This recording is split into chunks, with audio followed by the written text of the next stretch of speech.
ఇప్పుడు వేదాలలో ఒక సృష్టికర్త ఉంటే భగవద్గీతలో ఆ సృష్టికర్తను నేనే అని కృష్ణుడు చెప్పుకుంటున్నాడు. మరి అలాంటప్పుడు అది కృష్ణునికి చెందుతుంది కానీ యేసుక్రీస్తు ప్రభువుకి ఎలా చెందుతుంది? ఒక మాట గమనించాలి, పురాణములను వేదములతో సమానంగా నేను గౌరవించటం లేదు.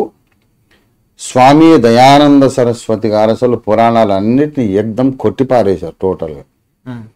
అవన్నీ మానవ కల్పితాలు అని కొట్టిపారేశారు. ఇంకా నేను దయానంద సరస్వతి గారి కంటే నేను కాస్త సాఫ్ట్ కార్నర్తో పురాణాలను కూడా ఆలోచించి అందులో కూడా కొన్ని ఆసక్తికరమైన విషయాలు ఉన్నాయి. పరిశోధించి చూస్తే యేసు ప్రభువుకు ఆయన సంఘానికి ఉన్నటువంటి సంబంధాన్ని ప్రతిబింబించేటటువంటి కొన్ని సంగతులు ఉన్నాయి. అవి అనుకూలంగా ఉన్నంత వరకు తీసుకొని వాడుకున్నాను. ఫర్ ఎగ్జాంపుల్, హనుమంతుడు వాయుపుత్రుడు. మరి మనందరం పరిశుద్ధాత్మ ద్వారా నూతనంగా జన్మిస్తున్నాము. పరిశుద్ధాత్మ దేవుడు వేగముగా వీచే బలమైన గాలి అని రాయబడి, యేసు ప్రభు వారు గాలి ఊది పునరుద్ధానుడైనాక శిష్యుల మీద ఉఫ్ అని గాలి ఊది మీరు పరిశుద్ధాత్మను పొందండి అన్నాడు. పెంతెకోస్తు పండుగ నాడు మేడగదిలో పరిశుద్ధాత్మ దిగి వచ్చినప్పుడు వేగముగా వీచే గాలి వంటి ధ్వని వినబడింది.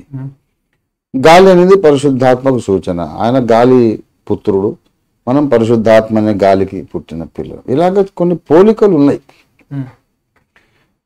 కనుక ఆలోచించండి, యేసును గూర్చి ద్వేషించి ఏదో నీచుడని, నీచుల దేవుడని అలాగా ఆలోచించకండి. మీ దగ్గర ఉన్నటువంటి చారిత్రక పురుషులలో ఎవరికైనా ఈ లక్షణాలు ఉన్నాయి అని అప్పీల్ వాళ్ళకి చేసి, క్రీస్తును గూర్చిన సత్యం కొంత వేదాల్లో ప్రతిబింబించింది, పురాణాల్లో ప్రతిబింబించింది అని చెప్పాం.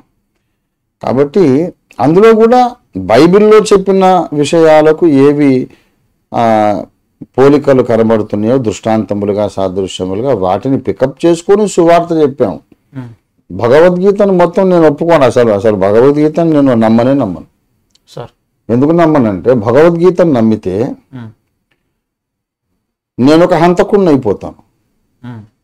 ఎందుకంటే దుర్మార్గులను చంపేవాడేవాడు, చచ్చేవాడేవాడు. చంపేది నేనే, చచ్చేది నేనే. నీ చర్యలకు నువ్వు బాధ్యుడు కాదు, నేనే అందరిలో ఉండి అన్ని పనులు చేయిస్తున్నాను అన్నాడు ఆయన.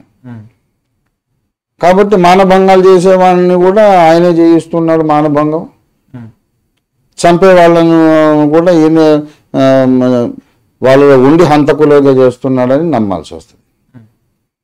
కాబట్టి ఎంతోమంది కమ్యూనిస్ట్ నాయకులు కూడా అన్నారు అది హింసను ప్రేరేపించే గ్రంథం, భగవద్గీతను నిషేధించాలి. భగవద్గీతలో ఇంకోటి ఏంటంటే పునర్జన్మ సిద్ధాంతం ఉన్నది, కర్మ సిద్ధాంతం. అది కూడా బైబిల్ ప్రకారం మనం నమ్మం. బైబిల్ ప్రకారం జన్మలు ఏదే లేవు. జన్మలు ఒకటి, తర్వాత శత్రు సంహారం ఒకటి.